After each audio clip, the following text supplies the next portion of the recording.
Hello students, last time हम लोग electronic configuration के बारे में पढ़ रहे थे।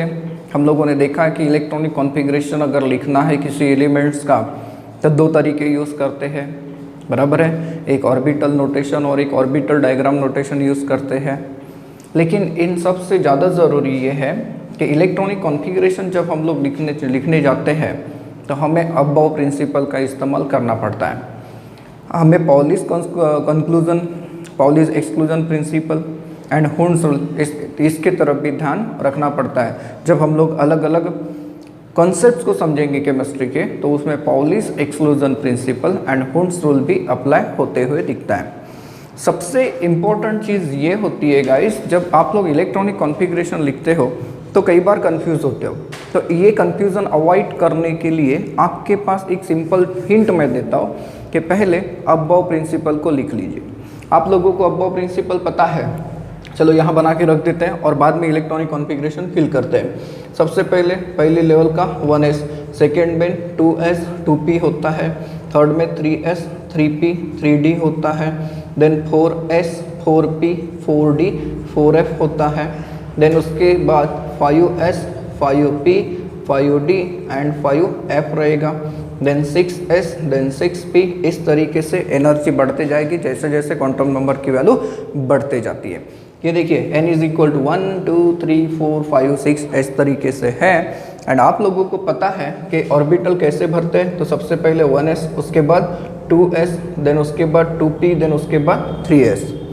3s के बाद आप भरते हो 3p, 3p के बाद भरते हो 4s, 4s के बाद क्या आता है 3d आता है, देन उसके बाद 4p आता है एंड देन कौन आता है 5s। तो ये जो अबव प्रिंसिपल है ये हमेशा याद रखिए, ये आपको हेल्प करेगा how to write electronic configuration. Now electronic configuration लिखते समय आप लोगों को दूसरी एक और चीज़ के बारे में ध्यान रखना है। You must know about the maximum capacity of the orbitals. SPDF इन्हें हम लोग शेल कहते हैं, लेकिन सॉरी एसपीडीएफ को हम लोग सब शेल्स कहते हैं, लेकिन कई बार हम लोग इसे ऑर्बिटल ही बुला देते हैं। तो आपको उनकी कैपेसिटी के बारे में पता होना चाहिए। आप लोगों को पता होगा कि S की जो कैपेसिटी होती है वो क्या होती है 2 इलेक्ट्रॉन्स की, P की मैक्सिमम कैपेसिटी होती है 6 इलेक्ट्रॉन्स की, D की मैक्सिमम कैपेसिटी होती है 10 की एंड F की मैक्सिमम कैपेसिटी होती है 14 की। इसके अलावा हमें एक और चीज़ पता होनी चाहिए, दैट इज हुंस रूल। हुंस रूल में आप लोगों ने पढ़ के रखा है कि जब इलेक्ट्रॉन्स आप लोग भरोगे अलग अलग ऑर्बिटल्स में तो ऐसे केस में सबसे पहले तो एक एक करके सारे ऑर्बिटल्स को भरना है। कब तक? जब तक सब शेल आधा ना भर जाए, और फिर उसके बाद क्या स्टार्ट करानी है आपको पेयरिंग स्टार्ट करानी है। तो ये कुछ बेसिक चीज़ें हैं। अब इलेक्ट्रॉनिक कॉन्फ़िगरेशन क्या है? तो हम लोगों ने पढ़ा है कि इलेक्ट्रॉनिक कॉन्फ़िगरेशन का मीनिंग होता है it is the distribution of the electrons in the various orbitals. अब मैंने हेडिंग दे के रखी है electronic configuration of first 30 elements, and इसमें आप लोगों को कैसे कैसे अरेंज कराना है। देखिए ये तो एटॉमिक नंबर का कॉलम, ये एलिमेंट, ये सिंबल, ये आप लोगों को बहुत इजीली आएगा। देन कौन से लेवल के कौन से शेल में आपको इलेक्ट्रॉन्स भराने हैं, कौन से सब शेल में भराने हैं, कौन से ऑर्बिटल में भराने हैं, ये हम लोग लेवल वाइज बना के रखेंगे। एंड आखिरी में लिखा है मैंने कंडेंस इलेक्ट्रॉनिक कॉन्फ़िगरेशन। चलो देखते हैं कैसे इलेक्ट्रॉनिक कॉन्फ़िगरेशन लिखना होता है। अगर हम लोग एटॉमिक नंबर की बात करें तो क्यों ना इसे सीरियल नंबर ही मान लें, क्योंकि पहले 30 एलिमेंट्स की बात करानी है। तो पहले नंबर पे कौन होता है? तो obviously you should know that it is hydrogen, जिसका सिंबल ऑफ H देते हैं। नाउ हाइड्रोजन का एटॉमिक नंबर 1 है, मतलब पहले लेवल में एक च इलेक्ट्रॉन होगा। टोटल इलेक्ट्रॉन एक ही है। आपको लेवल की कैपेसिटी पता है। पहले लेवल में आप लोगों को n की जो कैपेसिटी है दैट इज n की कैपेसिटी क्या होती है ट्वाइस n² इलेक्ट्रॉन्स, इतने इलेक्ट्रॉन रह सकते हैं। तो जब n इक्वल टू 1 होता है तो उसमें 2 इलेक्ट्रॉन रहेंगे, जब 2 रहेगा तो उसमें 8 रहेगा, 3 रहेगा तो 18 रहेगा एंड देन 32 आ सकता है। देखिए ये कैपेसिटी है, ये कभी ना कभी हमने डिस्कस करके रखी है कि एक सेल में कितने मैक्सिमम नंबर ऑफ इलेक्ट्रॉन्स रह सकते हैं। तो इलेक्ट्रॉनिक कॉन्फ़िगरेशन लिखने की पूरी तैयारी हम लोगों ने करके रखी है। अब आपको इलेक्ट्रॉनिक कॉन्फ़िगरेशन लिखना है। हाइड्रोजन का एक च इलेक्ट्रॉन है तो सर वो पहली लेवल के S में जाकर ख़त्म हो जाएगा। 1s1 इसका कॉन्फ़िगरेशन, इसे 1s1 पढ़ेंगे, ऐसा नहीं पढ़ना 1s के पावर में 1s नहीं, 1s1। 1 क्या है, n इक्वल टू 1 है। सबशेल कौन सा है इसका, तो ऑब्वियसली s एक है एंड कितना इलेक्ट्रॉन है, एक ही है। दूसरे नंबर पे अगर जाए तो आपको मिलता है हीलियम जिसका सिंबल He। अब इसके पास कितने इलेक्ट्रॉन है, 2। सर एक भर गया, एक बचा है, तो ये क्या बन जाएगा, 1s2 बन जाएगा। आप इन्हें कंडेंस नहीं कर सकते, ठीक है, क्योंकि कंडेंस इलेक्ट्रॉनिक कॉन्फ़िगरेशन लिखने के लिए क्या होना चाहिए, जो भी एलिमेंट का इलेक्ट्रॉनिक कॉन्फ़िगरेशन आप कंडेंस कराना चाहते हैं उसके पहले कोई ना कोई इनर्ट गैस आनी चाहिए। तो इनर्ट गैस आ चुकी है, ये है। 3 नंबर पे होता है लिथियम, दैट इज Li, इसका सिंबल है। अब जरा सोचिए 3 इलेक्ट्रॉन भरने हैं, तो सर 1s2 पहली लेवल खत्म हो गई। अब आपको दूसरे लेवल में जाना पड़ेगा। दूसरी लेवल कहाँ से स्टार्ट होती है, 2s, तो 2s में कितना इलेक्ट्रॉन भरेंगे, 1। अब इसका कंडेंस इलेक्ट्रॉनिक कॉन्फ़िगरेशन होता है क्योंकि इसके पहले इनर्ट गैस आ चुकी है, कौन सी, हीलियम। तो हीलियम ऐसे लिख दीजिए, तो हीलियम कहाँ पे खत्म होता है, 1s2 पे खत्म होता है। तो 1s2 के बाद क्या बचेगा, 2s1 बचेगा। ये ऐसे कॉन्फ़िगरेशन देंगे। चलिए अब धीरे धीरे आगे बढ़ते हैं। 4th नंबर पे कौन होता है, तो बेरिलियम होता है जिसका सिंबल होता है Be। 4 इलेक्ट्रॉन है इसके अंदर, तो सर 1s2 2s2 ये ऐसा हो जाएगा, राइट। एंड इसका कंडेंस इलेक्ट्रॉनिक कॉन्फ़िगरेशन क्या होगा, हीलियम 2s2 होगा। क्लियर हो रहा है गाइस, ये काफ़ी इजी है, इम्पोर्टेंट भी है। 5 नंबर पे अगर हम लोग देखें तो it is a boron. Boron होता है जिसका सिंबल आप लोग देते हो B। कॉन्फ़िगरेशन क्या देंगे, सर 1s2 2s2। देखिए 4 हो गए। सर 5वां इलेक्ट्रॉन कहाँ जाएगा, तो 2s के बाद कहाँ जाएगा, 2p में। 2p में कितना है, 1 रहेगा। p की मैक्सिमम कैपेसिटी कितनी है, 6 है, राइट। अब इससे कंडेंस करिए तो ये क्या होगा, तो सर हीलियम तो 1s2 पे खत्म होता है, हाँ। तो उसके बाद क्या बचे, ये दोनों लिखना पड़ेगा, दैट इज 2s2 2p1 होगा ऐसे। नाउ नंबर 6 पे a well known element that is named as carbon, symbol C। 1s2 2s2 2p में कितना, 2।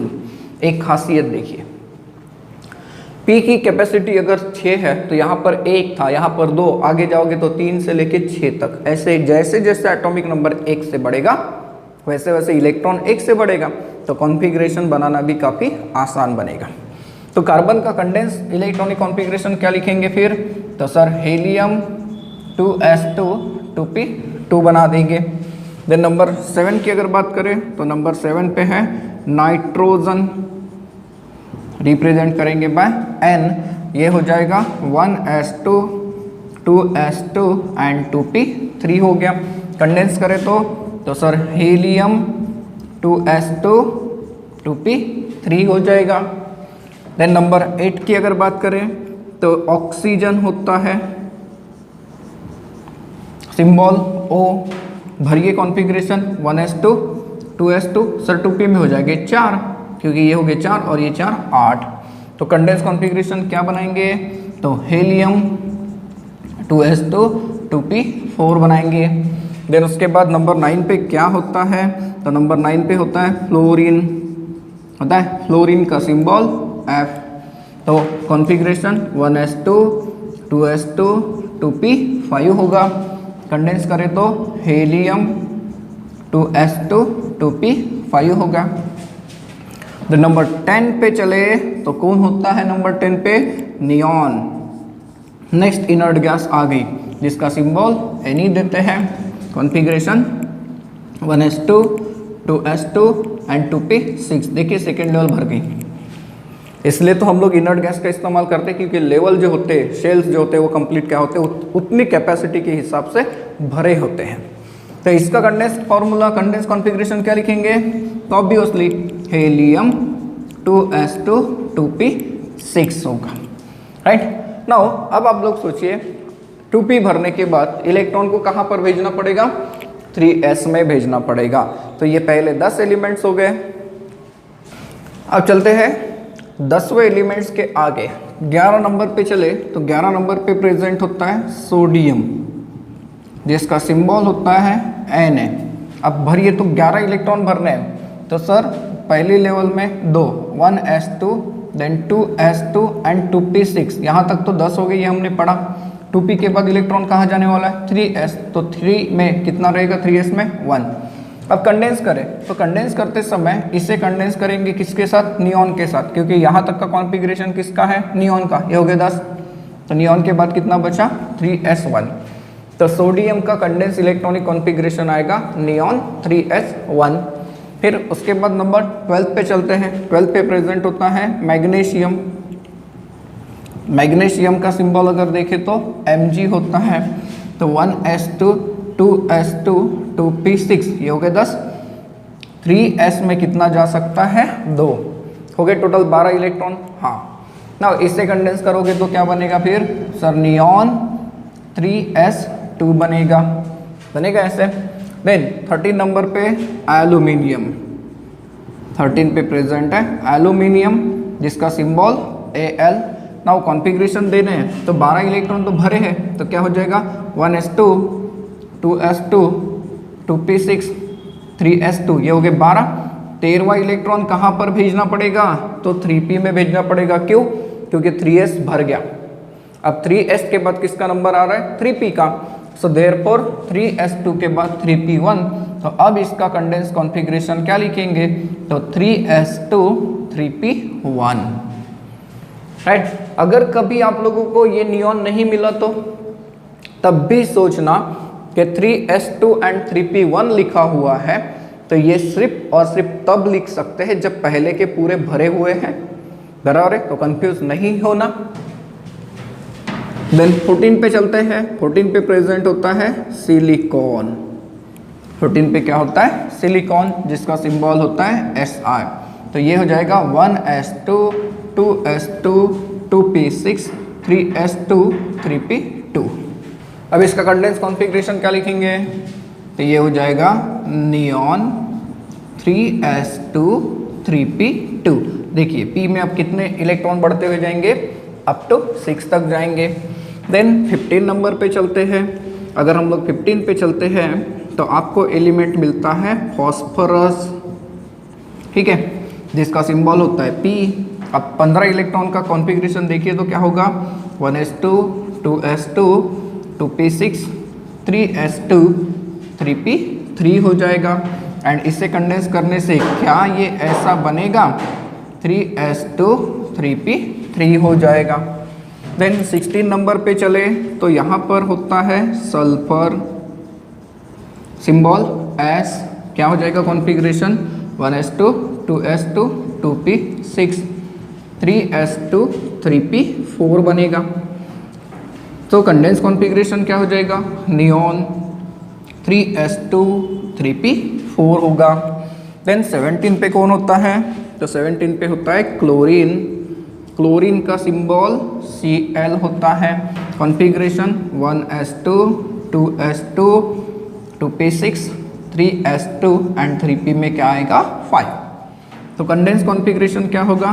तो नियॉन 3s2 3p5 होगा। देन नंबर 18 की अगर बात करें तो नंबर 18 पे होता है आर्गॉन, जिसका सिंबल Ar होता है। कॉन्फ़िगरेशन क्या? 1s2 2s2 2p6 3s2 3p6 3p6 हो गया। आउटर मोस्ट शेल में 8 इलेक्ट्रॉन आ गए।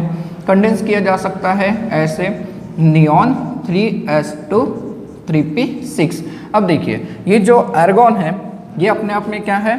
इनर्ट गैस है, इसीलिए इसके बाद जो एलिमेंट्स रहेंगे उनका कॉन्फ़िगरेशन कंडेंस करते समय हम लोग इसका इस्तेमाल करेंगे। अब नंबर 19 की बात करें तो नंबर 19 पे होता है पोटेशियम। पोटेशियम की अगर बात करें तो सिंबल होता है K। ये हो जाएगा 1s2 2s2 2p6 3s2 3p6। अब आप लोगों को एक इलेक्ट्रॉन और भर के देना है, बराबर है। कहाँ पर भरोगे? देखिए लिस्ट देखिए अब प्रिंसिपल की। 3p के बाद किसका नंबर आता है? 4s आ रहा है। 3p के बाद किसका नंबर आ रहा है? 4s का। तो सर 3p6 के बाद 4s में कितना इलेक्ट्रॉन रहेगा? 1। अब देखिए अप टू 3p6 क्या बन जाता है? आर्गॉन बन जाता है। तो पोटेशियम का इलेक्ट्रॉनिक कॉन्फ़िगरेशन कंडेंस करते समय हम किसका इस्तेमाल करेंगे? अब आर्गॉन। आर्गॉन मतलब 3p6 भर गया, तो 3p6 के बाद क्या बचा हुआ है? 4s1 रहेगा 4s1। देन नंबर 20 की अगर बात करते हो तो 20 पे प्रेजेंट होता है कैल्शियम। कैल्शियम का सिंबल Ca होता है, तो कॉन्फ़िगरेशन क्या दोगे? 1s2 2s2 2p6 3s2 3p6 3p के बाद 4s। अब कितने इलेक्ट्रॉन बचे हैं? 2, और s की कैपेसिटी कितनी होती है? 2 ही होती है। तो देयरफॉर इसका कंडेंस कॉन्फ़िगरेशन क्या होगा? आर्गॉन 4s2 होगा रहेगा। इस तरीके से इसका इलेक्ट्रॉनिक कॉन्फ़िगरेशन। और ये तो हो गए पहले 20 एलिमेंट। अब 10 एलिमेंट के कॉन्फ़िगरेशन में और भी आपको मज़ेदार ट्रिक्स, मज़ेदार क्वेश्चंस मिलेंगे, देखते हैं कैसे होगा। अब 21 पे अगर देखें तो एलिमेंट प्रेजेंट होता है स्कैंडियम, जिसका सिंबल होता है Sc। नाउ इसके अंदर कितने इलेक्ट्रॉन्स है? 21। तो 21 कैसे भरोगे सोचिए अब।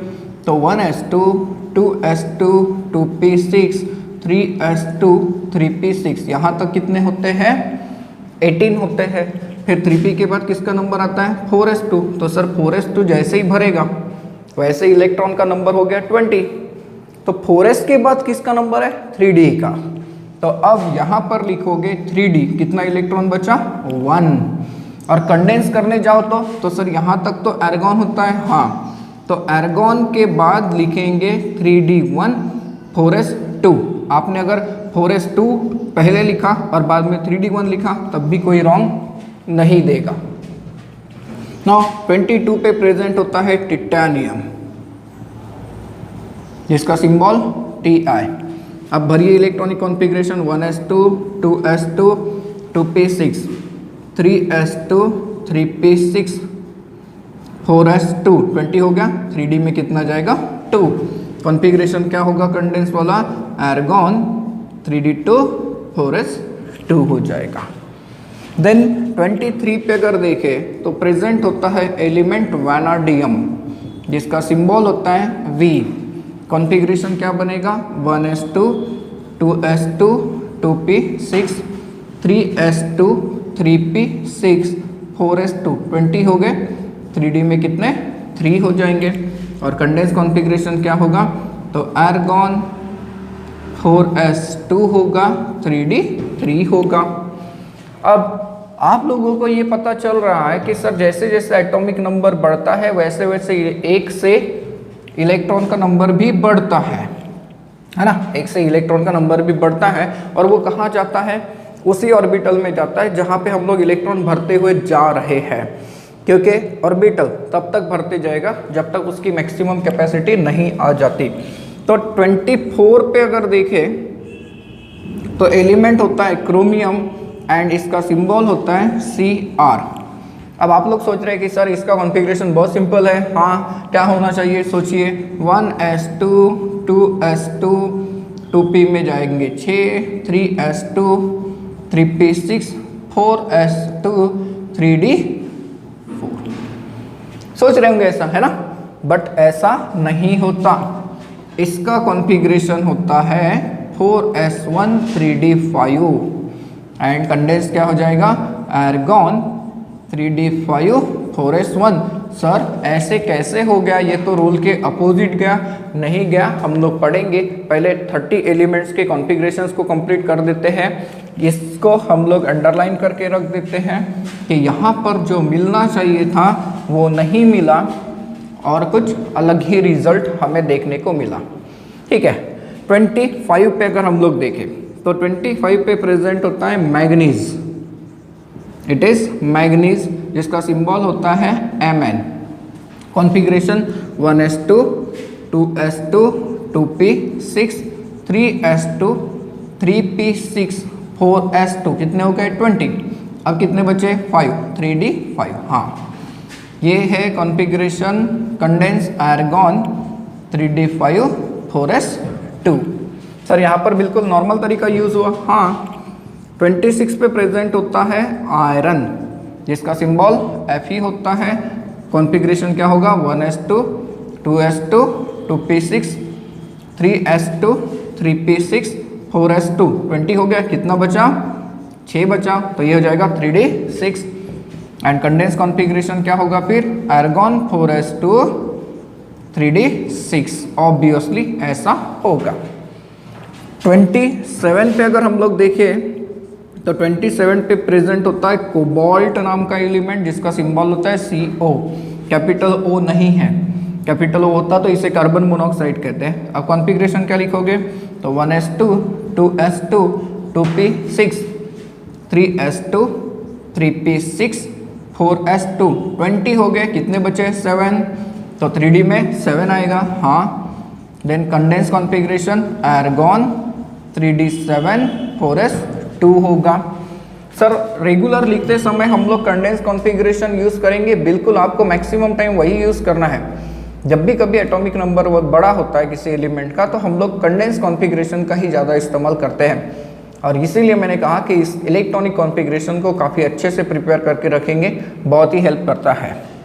28 पे प्रेजेंट होता है निकेल जिसका सिंबल होता है Na। कॉन्फ़िगरेशन लिखे तो 1s2 2s2 2p6 3s2 3p6 4s2 20 हो गए सर, तो 3D में 8 आना चाहिए। हाँ, एंड कंडेंस करें तो आर्गॉन 3d8 4s2 होता है। देन उसके बाद 29 पे प्रेजेंट होता है कॉपर, इसका सिंबल होता है Cu। तो सर कॉन्फ़िगरेशन ऐसा आना चाहिए 1s2 2s2 2p6 3s2 3p6 4s2 3d9 आना चाहिए कि नहीं आना चाहिए? सर जिस हिसाब से हम लोग जा रहे हैं तो उसके हिसाब से तो बस यही आना चाहिए, बट नहीं आता। इसका कॉन्फ़िगरेशन भी गड़बड़ कर देता है। ये होता है 4s1 एंड ये होता है 3d10। सर ऐसे कैसे? तो यहाँ पर एक और एलिमेंट मिला जिसका कॉन्फ़िगरेशन आना चाहिए था कुछ अलग, लेकिन आया कुछ अलग। इसका रीज़न पढ़ेंगे, क्रोमियम एंड कॉपर का रीज़न दोनों एक साथ पढ़ेंगे। इसे भी मैं हाईलाइट करके रख देता हूँ, ये देखिए। एंड 30 पे अगर जाए तो प्रेजेंट होता है जिंक जिसका सिंबल होता है Zn। कॉन्फ़िगरेशन क्या होगा? 1s2 2s2 2p6 3s2 3p6 4s में 2 गए तो 10 बचे हुए हैं 3d10। जी हाँ, एंड कंडेंस कॉन्फ़िगरेशन क्या होगा? आर्गॉन 3d10 4s2 होता है। कॉपर का कॉन्फ़िगरेशन ऐसा होता है। ठीक है, अब देखिए जब हम लोग पहले 20 एलिमेंट का कॉन्फ़िगरेशन लिख रहे थे तो कोई भी अबनॉर्मेलिटी नहीं आई थी, लेकिन सर जब 21 से लेकर 30 तक चले गए तो इसमें 2 एलिमेंट में आप लोगों को एबनॉर्मेलिटी दिखकर आ गई, जिसमें कॉन्फ़िगरेशन आप लोग कुछ अलग एक्सपेक्ट करते हो लेकिन आप लोगों को कॉन्फ़िगरेशन कुछ अलग मिलता है। ऐसा क्यों? तो ऐसा एक मज़ेदार क्वेश्चन ही बनता है कि why chromium and copper shows abnormality, जिसे एनोमली कहा जाता है इन देयर इलेक्ट्रॉनिक कॉन्फ़िगरेशन। अब मैंने हेडिंग दी है electronic configuration of chromium and copper. जब आप लोगों ने इलेक्ट्रॉनिक कॉन्फ़िगरेशन देखा पहले 30 एलिमेंट का, तो उसमें ये 2 एलिमेंट ऐसे थे जिनका एक्सपेक्टेड कॉन्फ़िगरेशन कुछ अलग आना चाहिए था, लेकिन हमें कुछ अलग ही मिला। ऐसा क्यों? इसके ऊपर क्वेश्चन बनता है। तो सबसे पहले हम लोग समझते हैं कि क्रोमियम के केस में ऐसा क्यों हुआ। क्रोमियम एक ऐसा एलिमेंट है जिसका सिंबल है Cr एंड इसका कॉन्फ़िगरेशन क्या, एटॉमिक नंबर क्या होता है? 24। तो 24 के हिसाब से इसका कॉन्फ़िगरेशन क्या आना चाहिए था? तो sir 1s2 2s2 2p6 3s2 3p6 4s2 3d4 ऐसा आना चाहिए था।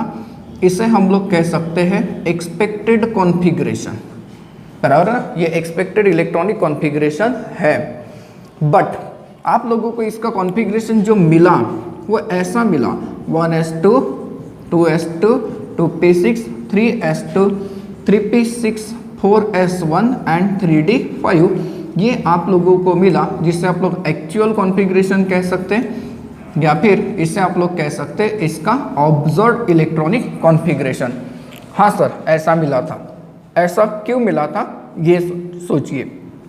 अगर हम लोग इस कॉन्फ़िगरेशन को देखें तो यहाँ 3D में कितना इलेक्ट्रॉन है 4 एंड 4s में कितना है 2। यहाँ पर 3D में 5 है एंड 4s में कितना है 1। d ऑर्बिटल की टोटल कैपेसिटी होती है 10। d ऑर्बिटल की टोटल कैपेसिटी क्या होती है 10 की होती है। एंड ऑर्बिटल स्टेबल कब होता है? तो ऑर्बिटल दो कंडीशन में स्टेबल माना जाता है।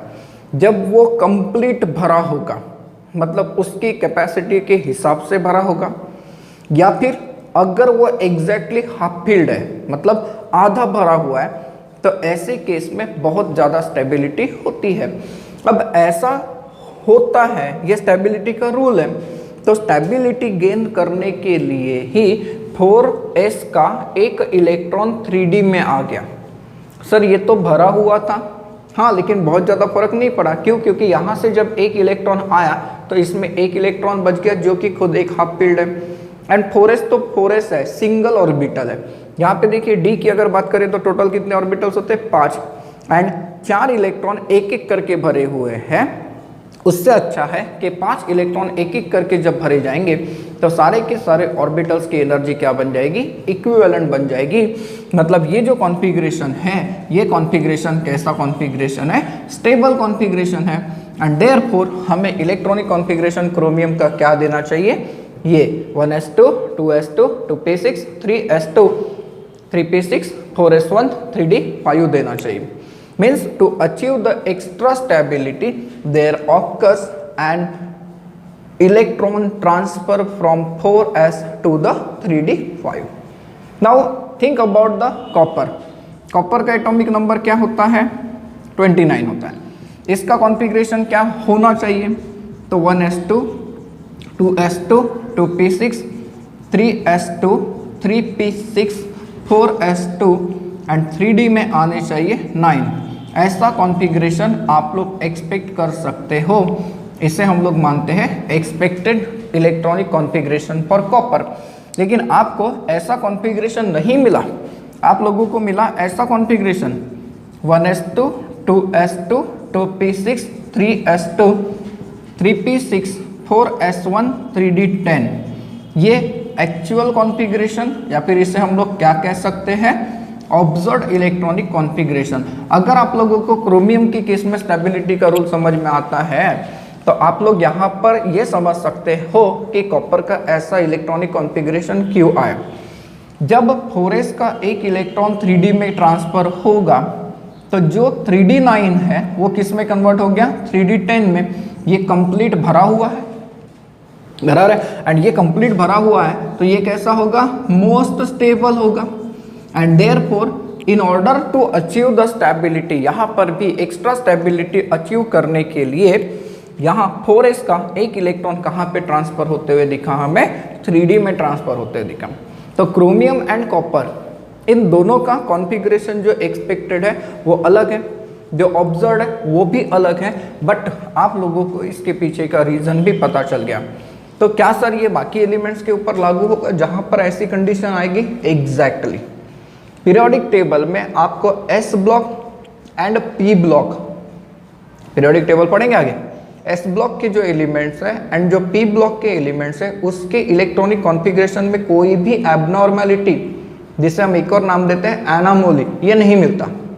लेकिन पीरियोडिक टेबल के बीच में जहाँ पर D and F block elements आते हैं वहाँ पर बहुत सारे केसेस में इलेक्ट्रॉनिक कॉन्फ़िगरेशन में ऐसे एबनॉर्मैलिटी मिलती है। क्यों मिलती है, इसके पीछे का रीज़न क्या है, तो धीरे धीरे आगे आने वाले लेसन्स में आपको पता चली जाएगा। नाउ इलेक्ट्रॉनिक कॉन्फ़िगरेशन से रिलेटेड क्वेश्चन कैसे आते हैं? डायरेक्टली आपको कहेगा कि इनका इलेक्ट्रॉनिक कॉन्फ़िगरेशन लिख के दिखाओ, तो ये तो हम लोगों ने पढ़ लिया। कभी कभी ऐसे क्वेश्चन आते हैं, देखिए क्या कहता है, indicate number of unpaired electrons, कितने इलेक्ट्रॉन्स अनपेयर्ड है ये फाइंड आउट करके दिखाइए। देखिए इलेक्ट्रॉनिक कॉन्फ़िगरेशन लिखते समय आप लोगों को ये पता है कि इस तरीके से आपने इलेक्ट्रॉन भरे। हाँ, अब एक और चीज़ आपको पता है कि कौन सा इलेक्ट्रॉन पेयर्ड होता है और कौन सा अनपेयर्ड होता है। सर ये क्या है, ये कब पढ़ के रखा है। अब हम लोग रिवाइज करते हैं पॉलिश का प्रिंसिपल। पॉलिश के प्रिंसिपल ने हमको क्या बताया कि एक ऑर्बिटल में ज़्यादा से ज़्यादा 2 इलेक्ट्रॉन रह सकते हैं वो भी अपोजिट स्पिन के साथ। मीन सपोज करिए ये कोई भी एक ऑर्बिटल है, तो इसके अंदर जब 2 इलेक्ट्रॉन भरोगे तो वो ऐसे भरे जाते हैं, और ये जो इलेक्ट्रॉन्स है अपोजिट स्पिन के साथ, तो इन इलेक्ट्रॉन्स को हम लोग कहते हैं पेयर्ड इलेक्ट्रॉन।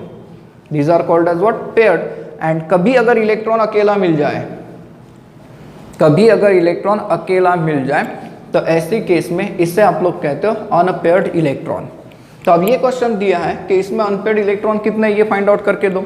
तो चलो फाइंड आउट करते हैं। सिलिकॉन, जिसका एटॉमिक नंबर क्या दिया 14, तो पहले कॉन्फ़िगरेशन लिख लेते, देखिए 1s2 2s2 2p6 कितने हो गए 10, देन उसके बाद 3s2, देन उसके बाद क्या रहेगा 3p में 2।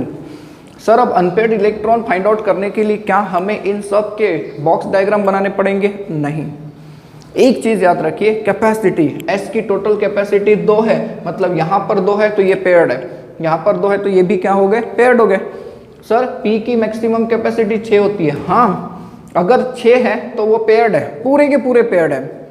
अगर वहाँ से 1-2 इलेक्ट्रॉन कम हो जाते तो हमें बॉक्स डायग्राम का इस्तेमाल करना पड़ता, अदरवाइज नहीं। अब देखिए यहाँ तक के जो इलेक्ट्रॉन्स है ये सारे के सारे पेयर्ड है, लेकिन ये आखिरी वाला जो कॉन्फ़िगरेशन है, आखिरी वाला, इसको आप लोगों को सॉल्व करके दिखाना पड़ेगा। थर्ड वाली शेल है, इसका कंडेंस इलेक्ट्रॉनिक कॉन्फ़िगरेशन क्या हो गया? तो सर नियॉन, यहाँ तक खत्म हो गया। देन उसके बाद 3s2, उसके बाद क्या है 3p2। देखिए अब 3s2 मतलब ये हो गया, ये 2 इलेक्ट्रॉन पेयर्ड है, एंड 3p में 2 इलेक्ट्रॉन है, तो इसमें कितने इलेक्ट्रॉन्स पेयर्ड है? तो एक भी नहीं। तो in that case unpaired electrons कितने हैं? 2 है अनपेयर्ड इलेक्ट्रॉन्स 2 है। अब सिमिलरली क्रोमियम के केस में सॉल्व आउट करके देते हैं। चलो क्रोमियम का अगर एटॉमिक नंबर देखें तो 24 है, एंड इसका इलेक्ट्रॉनिक कॉन्फ़िगरेशन आप लोगों ने क्या पढ़ा? तो हम लोगों ने पढ़ा था आर्गॉन 4s1 3d5 है, आप लोगों ने पढ़ा हुआ है, ऐसा है। देखिए यहाँ पे है अभी भी, यहाँ तक का आर्गॉन है, और ये 3d5 4s1। तो सर d ऑर्बिटल कितने शेल्स में डिवाइडेड है, कितने बॉक्स में डिवाइड होता है? 5 है ये d ऑर्बिटल, एंड 4s ऐसा है। तो सर यहाँ पर 5 इलेक्ट्रॉन भरने हैं, तो 5 इलेक्ट्रॉन ऐसे भरे जाते हैं according to Hund's rule, and ये हो गया 1 इलेक्ट्रॉन। सो देयरफॉर सारे के सारे अनपेयर्ड दिख रहे हैं, हाँ। देयरफॉर अनपेयर्ड इलेक्ट्रॉन की अगर बात करते हैं तो अनपेयर्ड इलेक्ट्रॉन कितने टोटल? यहाँ पर 6। हाँ अगर ऐसा पूछा होता कि d ऑर्बिटल में कितने हैं, तो d में है 5 और s में कितना है 1। तो गाइस यहाँ पर आप लोगों का एटॉमिक स्ट्रक्चर ये वाला एक बहुत ही basic and important lesson finish हो जाता है।